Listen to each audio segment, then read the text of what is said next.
حضور یہ ذمہ داریوں کے اوپر ہے کہ ہماری ایک ذمہ داری ایز اے مسلمان حج ہے، لیکن حج کے کافی شرائط بھی ہوتی ہیں، خاص طور پہ جو ہوتا ہے کہ کوئی قرضہ نہ ہو.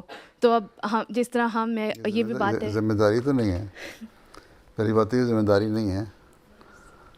نماز، روزہ، زکوٰۃ، حج یہ کیا ہیں؟ فرض. ہیں؟ ہم 5 ارکان اسلام. ہاں تو ہمارے پر فرض ہے نا. جن پہ فرض ہے ہر ایک پہ تو نہیں ہے. جن پہ فرض ہے، ہاں جی. تو یہی ہے کہ جو فرض کے جو اس کی ہوتی ہیں شرطیں جو ان کی ہیں، خاص طور پہ جو منی کی آتی ہے. اس لیے سب سے آخر میں رکھا ہوا ہے کلمہ طیبہ، نماز، روزہ، زکوٰۃ، حج. ٹھیک ہے، یہ فرض مشکل سے ادا ہوتا ہے، ہر ایک ادا بھی نہیں کر سکتا. ٹھیک جی. پھر سو اب جس طرح میں ہوں اور میں حج کرنا چاہتی ہوں، میرے ماں باپ، میں اپنے ماما پاپا ہی میرے ساتھ جائیں گے، میرے پاپا ایز اے محرم. تو اس کا یہ ہے کہ ان کے کیا پھر فرائض ہیں جو انہیں پورے کرنے پڑیں گے، کیونکہ جس طرح میرا اسٹوڈنٹ لون ہے یا پاپا مورگیج دیتے ہیں، اور ویسے بھی جو بچوں کے ہوتے ہیں شرطیں وغیرہ، اس حساب سے ہم جا سکتے ہیں حج پہ کہ ہمارا نہیں بنتا. بات یہ ہے کہ جہاں تک لون کا سوال ہے، وہ تو ساری جو اس وقت کی اکانومی ہے سب کریڈٹ پہ چل رہی ہے. ٹھیک ہے، کوئی بھی ایسا خالی نہیں جو کریڈٹ پہ نہ ہو. سو ہے تھوڑوں سے لوگوں کے جو بزنس کر رہے ہیں، کام کر رہے ہیں، ڈائریکٹ یا انڈائریکٹ کریڈٹ ان کے اوپر ہے.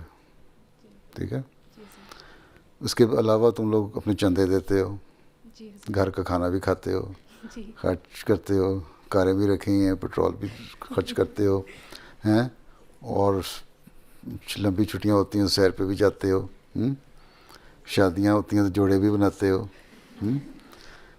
تو یہ سارے افورڈیبل اخراجات ہیں نا تمہارے. اگر حج کے اوپر بھی اتنا کر سکتے ہو، بعض بزنس مین ہیں بڑے بڑے، اگر ویسے دیکھو تو ان کی بزنس کے اوپر قرض ہے، کہ اکانومی ساری انٹرسٹ بیسڈ ہو چکی ہے نا. قرض ہے ان کے اوپر، لیکن وہ قرض بزنس کے اوپر ہے. اس بزنس میں سے وہ یا تنخواہ لے رہے ہیں یا شیئر لے رہے ہیں، باوجود اس کے قرض ہے. بینک نے ان کے لیے قسطیں مقرر کر دی ہیں. پتہ ہے نا قسط کیا ہوتی؟ جی. وہ تم ہر سال اس نے اتارنی ہے اتنی. ٹھیک ہے، وہ اتر رہی ہے. تو اس کے لیے، کیونکہ اس کی بڑی لیوش زندگی گزار رہا ہے، بڑی عیاشی سے زندگی گزار رہا ہے گھر میں، تو اس پہ اگر وہ حج کرنا چاہے تو فرض ہے حج، باوجود اس کے کہ اس پہ قرض ہے. ایک شخص ہے جو قرض لے رہا ہے روٹی کھانے کے لیے، ٹھیک، اور اس کا گزارا ہی نہیں ہوتا بیچارہ. کہتا ہے اچھا میرے بچے آج بھوکے مر جائیں گے تو میں کسی سے قرض لوں. ٹھیک، اس کو جو ہے وہ حج اس پہ فرض نہیں بنتا.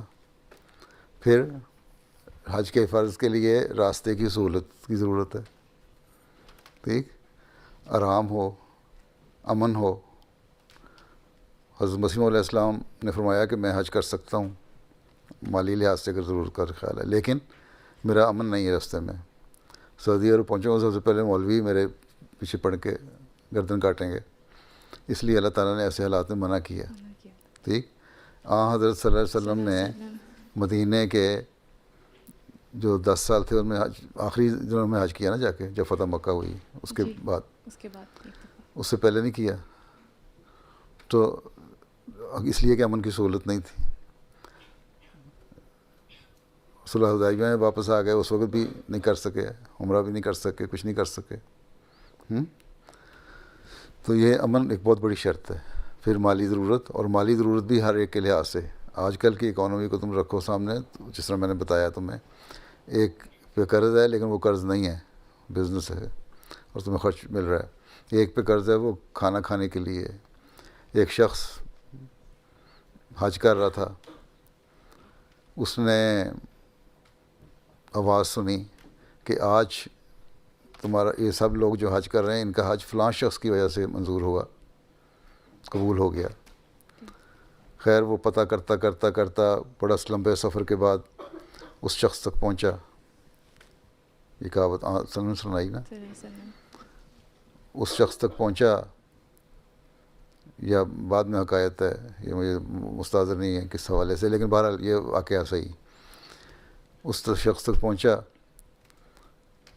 تو اس سے پوچھا کہ تم نے کیا نیکی کی ہے کہ تمہارا حج قبول ہوا ہے حج نہ کرنے کے باوجود، اور تمہاری وجہ سے بہت سارے حاجیوں کا حج قبول ہو گیا. اس نے کہا اور تو میری نیکی مجھے نہیں پتہ، مجھے یہ پتہ ہے کہ میں حج پر جانے کے لیے، میں غریب آدمی ہوں، بڑا لمبا عرصہ میں نے اپنے کرائے کے پیسے جوڑے، پیسے جمع کرتا رہا اور بہت کھانا روکھا سوکھی روٹی کھا لیتے تھے، سالن بھی مشکلوں سے پکتا تھا ہمارے گھر میں. ایک دن میں نے دیکھا کہ میرے ہمسائے کے گھر سے گوشت کے پکنے کی خوشبو آ رہی ہے. میں نے اپنے بچے کو بھیجا کہ جاؤ اسے کہو کہ تھوڑا سا شوربہ ہمیں بھی دے، ہمارا دل چاہ رہا ہے کھانے کو. جب بچہ گیا دروازہ نوک کیا تو آگے سے جو مالک تھا اس نے کہا اس اپنے باپ کو کہہ تو جا کے کہ یہ گوشت ہمارے لیے تو جائز ہے، تمہارے لیے نہیں. ٹھیک. بچے نے آگے جواب دیا.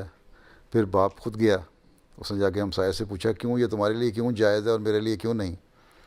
اس نے کہا کہ ہمارے گھر میں پچھلے 6-7 دن سے فاقہ ہے، ہم نے کھانا نہیں کھایا، بچے بھوکے سوتے ہیں اور مرنے کے قریب پہنچے ہوئے ہیں. تو عورت نے بتایا کہ میرا خامند باہر گیا تھا، وہاں ایک گدھا مرا ہوا تھا، وہ اس کا تھوڑا سا گوشت مردار تھا، اس کا گوشت کاٹ کے لے آیا اور وہ گوشت ہم پکا رہے ہیں. پتہ نہیں 2 یا 3 دن سے وہ مرا ہوا گدھا تھا، اس کا گوشت پکا رہے ہیں. ٹھیک. تو یہ خوشبو تمہیں اس گوشت کی آ رہی ہے، اس لیے ہماری تو بھوک سے مرنے والی حالت ہے، اس لیے ہمارے لیے مردار جائز ہے، تمہارے لیے نہیں. تو اس شخص نے جو حج پہ جانے لگا تھا نا، اس نے جو حج کے پیسے اکٹھے کیے تھے، اس نے کہا تمہاری حالت میرے سے زیادہ کمزور ہے. اس نے سارے پیسے لا کے اس کو دے دیے، جاؤ اس گوشت کو گندے وہ پھینک دو، جا کے آٹا لے کے آؤ، چاول لے کے آؤ، سبزی لے کے آؤ اور کھانا پکاؤ اور اپنے بچوں کو کھلاؤ. وہ پیسے اس نے حج کو دے دیے. اللہ تعالیٰ کو وہ اتنا پسند آیا کہ وہ حج پہ نہیں گیا تھا، تو اللہ تعالیٰ نے اس کو حج اتنا ثواب دے دیا اور باقیوں کا حج بھی اس کی وجہ سے قبول ہو گیا. تو یہ بھی شرطیں ساری. جی جزاک اللہ حضور.